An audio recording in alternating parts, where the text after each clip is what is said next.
It was in great condition, and it had all red interior.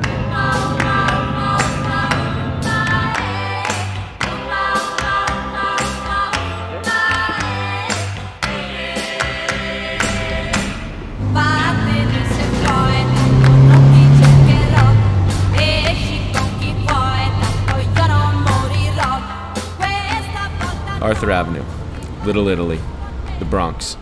This is one of the last places in America you'll find that 80-year-old guy making raviolis by hand every morning, where piles of salt-crusted bacala is displayed on the sidewalk. It's the kind of place where you'll find a bocce court in a public park, or where full lambs hang in butcher windows. Arthur Avenue today is, for the most part, the same as it was a decade ago, 20 years ago, or 100 years ago. Little changes, and that's why I'm here. A lot of people eat brains. Both of my grandparents were immigrants. My grandmother was from Sicily. My grandfather was from Naples. My grandmother is definitely the reason why I got into the culinary world. She was a lunch lady. Whenever we went over to her house, there was always some sort of smell, some home cooking in the air. She was always offering somebody food to eat, serving everybody before herself, and I found that is me at this point in my life and has been for a really long time. I really like making people happy through food. It's what makes me happy. She definitely had a huge influence on me. Arthur Avenue really reminds me of her and how important community is. Every place you go, there's a line, there's a spot for everything. The people on Arthur Avenue, I feel like, are the people that have existed there for the past century. This real feeling of a community. There's a few neighborhoods left that are really intact like that and give you this sense of the old ways. Puntarello, you can char it off, just a little bit of lemon and olive oil. It's really good. It's hard to find. Yeah, it's great. These are from Italy. It's like a bitter green. It's almost like it's a cross between like dandelion and radicchio or Treviso. Persimmons. Yeah, really, really good.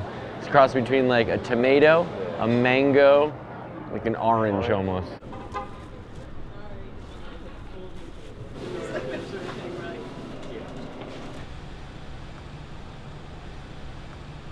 My grandmother would look after us as kids after school, and whenever we had off, we would go there and she would make us dough. Instead of Play-Doh, she would make us real pizza dough.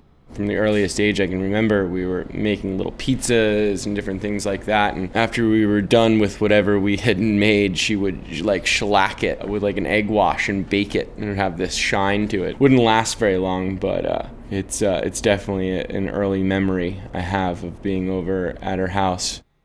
Braciole is a dish that not a lot of people know about. In fact, it's not even really a dish that Italians actually make in Italy. It's more of an Italian-American dish. In Italy, they call it involtini. It's basically a top round roast that's cut and then pounded thin to tenderize. Be able to put a filling in, and they roll it up and sear it and braise it in tomatoes and red wine until it's super tender. And it's something my grandmother would make on holidays and special occasions.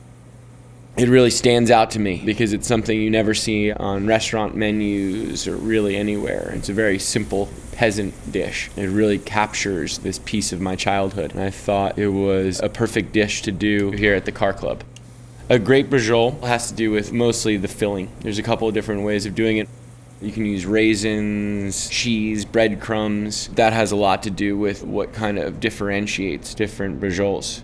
My grandmother would use chopped hard-boiled eggs, parsley, and garlic as her filling, nothing else. We're going to do it not like my grandmother's. We're going to do it with raisins, pecorino romano, and some Italian breadcrumbs. And we're going to make a mixture, and we're going to roll that up. And we're going to sear it, and we're going to braise it in some tomatoes and a red wine. Puntarelle is a vegetable. It's in the chicory family. It's a bitter green. Traditionally, it's grilled or seared to give it a charred flavor, and you toss it with a little bit of extra virgin olive oil and lemon juice. We're going to serve that alongside the Braciole.